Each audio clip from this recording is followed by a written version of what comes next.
जय हिंद। स्वागत है आप सबके अपने YouTube channel anchor study centre में। तो दोस्तों मैं हूं प्रदीप। तो अभी तक आप किसी कारणवश आपका तैयारी सही तरीके से नहीं हो पाया है और आप सोच रहे हैं कि हम अपने बोर्ड एग्जाम में फर्स्ट डिवीजन से कहूंगा पास हो जाए, तो जॉन अभी आपको तरीका बताने वाले हैं ना, उस तरीका को अपनाकर बिल्कुल आप अपने बोर्ड एग्जाम में फर्स्ट डिवीजन आप मंगा सकते हैं। अभी तक आप कुछ भी नहीं पढ़े हुए हैं ना, तो देखिए 50% चांस है कि आप पास हो सकते हैं, 50% चांस है कि आप पास नहीं हो सकते हैं। थोड़ा बहुत अभी पढ़ाई किया है तो बिल्कुल आप आराम से आप अपने बोर्ड एग्जाम में आराम से आप पास हो सकते हैं। जो अभी आपको तरीका बताने वाले हैं, ठीक है। और जो थोड़ा बहुत या कुछ भी नहीं पढ़े हुए हैं ना, तो ये जरूर ये ट्रिक को अपनाना है। अभी तक आप कुछ नहीं पढ़े हुए हैं तो ये ट्रिक को अपना दीजिएगा, ये ट्रिक को लगा दीजिएगा, तो बिल्कुल आप अपने बोर्ड एग्जाम में फर्स्ट डिवीजन के कगार पे चल आइएगा। बिल्कुल आप फर्स्ट डिवीजन आपका चल आएगा। चलिए लाइन से सभी विषय का आपको बताने वाले हैं। देखिए पहले आपको संस्कृत पे आ जाते हैं।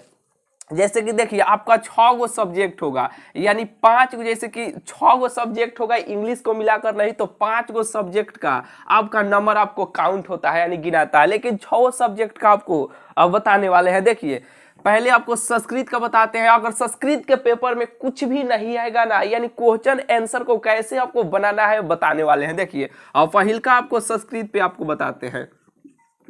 संस्कृत, ठीक है। तो देखिए संस्कृत में आपको कैसे क्या टेक्निक अपनाना है। अगर कुछ नहीं आ रहा है, ठीक है, या थोड़ा बहुत जो आ रहा है, ठीक है, देखिए जो क्वेश्चन आएगा उसको सीधा आपको बनाना है। जो क्वेश्चन आपको नहीं आएगा तो संस्कृत के पेपर में यानी कौन सा टेक्निक अपनाना है, सुनिए। इस टेक्निक को अपनाकर लाखों बहुत सारे बच्चे पास होते हैं। यही टेक्निक को अपनाकर देखिए अपने घर के अगल बगल में या अपने गाँव मोहल्ले में खोजिएगा ना, तो संस्कृत के बहुत ही कम आपको टीचर आपके नजर आएंगे। एक दो गो मिलेंगे, हालांकि किसी किसी गांव में साफ कोई संस्कृत का टीचर नहीं है, ठीक है। तो देखिए यूट्यूब पर भी खोजिएगा तो संस्कृत का बहुत ही कम, एक दो कोई टीचर आपको मिलेंगे, ठीक है। संस्कृत का बहुत ही कम टीचर है। तो कैसे इसका फायदा उठाना है देखिए। और बोर्ड एग्जाम में जो कॉपी चेक करने वाले भी टीचर संस्कृत का बहुत ही कम है। बहुत सारा कॉपी रहता है। संस्कृत का टीचर बताइए कम है, तो उसी तरह ना कॉपी भी चेक हो रहा होगा, ठीक है। लेकिन वो सब बात छोड़िए, कैसे आपको संस्कृत के पेपर में आपको अपना कैसे उसको आंसर आपको लिखना है, सुनिए। जो भी क्वेश्चन अगर आएगा उसको सीधा सीधी बनाना है। जो नहीं आएगा तो उसको वैसे डिजाइन में करना है ना, वैसे उसको ढांचे में ढाल देना है ना कि ये लगे कि ये संस्कृत का आंसर है। कैसे, तो देखिए जो भी क्वेश्चन होगा, जैसे कि देखिए मान लीजिए कि अहम रहेगा, जैसे कि देखिए जो भी अहम, यानी चलिए ये तो हो गया मैं का। जैसे कि देखिए अहम नहीं लिखकर हम आपको खेल लिखते हैं। जैसे कि देखिए खेल, खेल आपको लिखते हैं, ठीक है। जो भी क्वेश्चंस आपको दिया रहेगा उस क्वेश्चंस को अगर नहीं आ रहा है तो सीधा उसको लेकर लिख देना है। और लिखने के बाद वैसा व्यवहार करना है, वैसे क्वेश्चन के साथ आपको खेलना है कि ये लगे कि संस्कृत का आंसर है। कैसे, तो देखिए यहाँ पे खेल है ना, तो आपको नहीं आ रहा है कि इसका संस्कृत में इसका मतलब क्या होता है। तो यहाँ पे हलंत का चिन्ह देना है, ऊपर बिंदु का चिन्ह देना है, ठीक है। यहाँ पे सर का चिन्ह आपको देना है। कैसे, तो देखिए उस क्वेश्चन को आपको लग जाना चाहिए, यानी देखने में ऐसा लगना चाहिए ना कि हलंत का, विसर्ग का, ये सब विशेष आपको ध्यान देना है, ठीक है। कि ये लगे कि ये सच में एक क्वेश्चन संस्कृत, यानी ये संस्कृत का सच में आंसर है। जैसे कि देखिए जो भी यहाँ पे एक हम आपको लिखते हैं, जैसे कि देखिए अहम हम लिखते हैं, जैसे कि अहम, ठीक है। नहीं बुझा रहा है तो यहाँ पे हलंत का चिन्ह ऐसे देना है। हंस, यहाँ पे हंस लिखते हैं तो यहाँ पे देखिए हंस में यहाँ पे ऐसे हलंत का चिन्ह ऐसे आपको देना है। ये लगे कि हाँ संस्कृत का ये क्वेश्चन है, यानी संस्कृत का ये आंसर है, ठीक है। यहाँ पे औसा, यहाँ पे तो देखिए यहाँ पे विसर्ग का चिन्ह ऐसे विशेष आपको ध्यान देना है। हलंत का, विसर्ग का, यहाँ पे मान लीजिए कि यहाँ पे मग, यहाँ पे ऐसा आपको लगना चाहिए ना संस्कृत का ये आंसर है, ठीक है। बिल्कुल जो भी क्वेश्चंस आपको नहीं आएगा तो उसमें वैसा क्वेश्चन के साथ व्यवहार आपको करना है कि ये लगे कि हाँ ये संस्कृत का आंसर है। ये टेक्निक पूरा, एक भी क्वेश्चंस को आपको छोड़ के नहीं आना, सभी क्वेश्चंस को नहीं आ रहा है सीधा लेके उतारिए। हलंत का चिन्ह, विसर्ग का चिन्ह, बिल्कुल ये सब विशेष आप ध्यान दीजिएगा। यही टेक्निक को अपनाकर कई सारे बच्चे पास हो जाते हैं। बहुत ही बेहतरीन अंक संस्कृत के पेपर में वो लाते हैं, ठीक है। तक आप कुछ भी नहीं पढ़े हुए हैं, ठीक है, या थोड़ा बहुत पढ़े हुए हैं, ठीक है, विशेष ये संस्कृत के पेपर में ये सब टेक्निक को अपनाना है। चलिए ये तो हुआ संस्कृत का। इस तरह आप आराम से संस्कृत के पेपर में आराम से आप पास हो जाइएगा, ठीक है। देखिए अब हुआ संस्कृत का। अब आपको चलते हैं, देखिए अब मान लीजिए कि आपका साइंस का, आपका साइंस के पेपर में और यहाँ पे सोशल साइंस के पेपर में।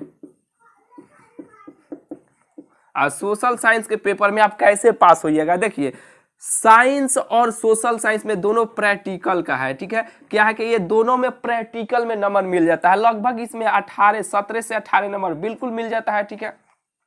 हर बच्चे को 17 से 18 नंबर ये प्रैक्टिकल में मिल जाता है। तो देखिए प्रैक्टिकल में उधर से 17 से 18 नंबर बिल्कुल आपका मिल जाएगा, टेंशन लेने का कोई बात नहीं है, ठीक है। जितना बात आपको बता रहे हैं ना उतना चीज को आराम से देखते रहिए, ठीक है। और वही सब बात को वहां पे फॉलो करना है, एकदम लगाना है, बिल्कुल आप पास हो जाइएगा। देखिए यहाँ पे देखिए क्या करना है कि प्रैक्टिकल में तो नंबर आपका यहाँ साइंस में और सोशल साइंस में आपका मिल ही जाता है। और इसमें देखिए सोशल साइंस में और यहाँ पे साइंस में और सोशल साइंस में एक भी क्वेश्चंस को आपको छोड़ के नहीं आना है, जो आएगा उसको लिखना है, जो नहीं आएगा उसको भी लिखना है। कैसे, कुछ टेक्निक है, सुनिए कैसे आपको लिखना है। हर पेपर के ऊपर देखिएगा, आप पढ़िएगा, 15 मिनट जो समय स्टार में आपको दिया जाता है, तो हर पेपर के ऊपर दिया रहता है कि परीक्षार्थीगण यथासंभव अपने ही शब्दों में उत्तर दे, किसी गाइड वाइड का परिभाषा नहीं लिखे, किसी टीचर का सेम परिभाषा नहीं छापे, अपने से जो भी आपको आ रहा है तो अपने से परिभाषा बना के लिखे। देखिएगा आपके पास कोई भी पेपर होगा, हालांकि देख लीजिएगा हर पेपर के ऊपर लिखा रहता है, ठीक है। तो एक भी क्वेश्चंस को आपको छोड़ के नहीं आना है, जो नहीं आएगा उसको बना बना के अपने से लिखना है। जैसे कि मान लीजिए कि कोई भी, जैसे कि मान लीजिए कि दिया गया है कि ओम का नियम, ओम का नियम, ओम का नियम क्या है, नहीं बुझा रहा तो इसको छोड़िए के नहीं आइएगा, लेकिन छोड़ के नहीं आना है। कैसे, तो देखिए यहाँ पे आंसर में आपको क्या लिखना है, आंसर में कि ओम का अपने से बनाकर लिखना है कि ओम का नियम यह कहता है कि डै डै डै, जो भी मन में आए उसको लिखना है। लास्ट में लिख देना है कि इसे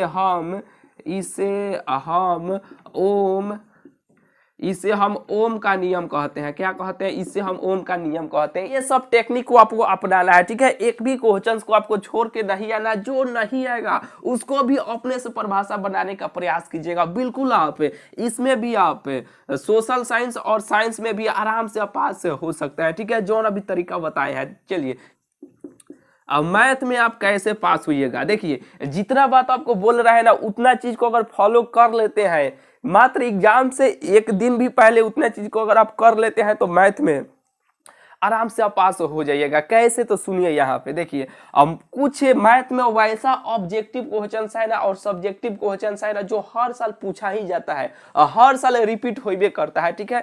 तो पहिलका नंबर मैथ के लिए सुनिए, अभी तक जो थोड़ा बहुत पढ़े हुए हैं या जो कुछ भी नहीं पढ़े हुए ध्यान दीजिए। देखिए सभी सूत्र को और मैथ के सभी सूत्र को याद कर जाइए, सभी सूत्र को एक से दो बार पढ़ लीजिए, उसको याद कर लीजिए और बिल्कुल सूत्र से सेम ऑब्जेक्टिव क्वेश्चन कई सारा आपको देखने को मिलेगा। और दूसरा का नंबर देखिए, और दूसरा का नंबर ऑब्जेक्टिव क्वेश्चन में आपको कुछ लिमिटेड क्वेश्चन है जो हर साल पूछा ही जाता है। जैसे कि देखिए बहुपद पहचानने का हर साल पूछा ही जाता है, तो देख लीजिए कई सारा यूट्यूब पर हम भी वीडियो बनाए हुए हैं, बहुत ही बेहतरीन तरीका से बताए हुए हैं कि बहुपद कैसे पहचानिएगा, या कई सारा का यानी बहुत सारा यूट्यूब पर आपको वीडियो मिल जाएगा बहुपद कैसे पहचाने। हर साल एक या दो यहाँ से ऑब्जेक्टिव क्वेश्चन देखने को मिल जाता है। सूत्र याद कर लीजिए, ऑब्जेक्टिव बहुपद वाला देख लीजिए। और देखिए एक और है, जैसे कि द्विघात बहुपद के शून्यकों की संख्या कितना होता है, त्रिघात बहुपद के शून्यकों की संख्या कितना होता है, रैखिक या एकाइकिक बहुपद के शून्यकों की संख्या कितना होता है। ये फेमस है, हर साल पूछा ही जाता है, ठीक है। तो कुछ लिमिटेड 3-4 को ऑब्जेक्टिव क्वेश्चन है जो हर साल पूछा ही जाता है, ये सबको देख लीजिए।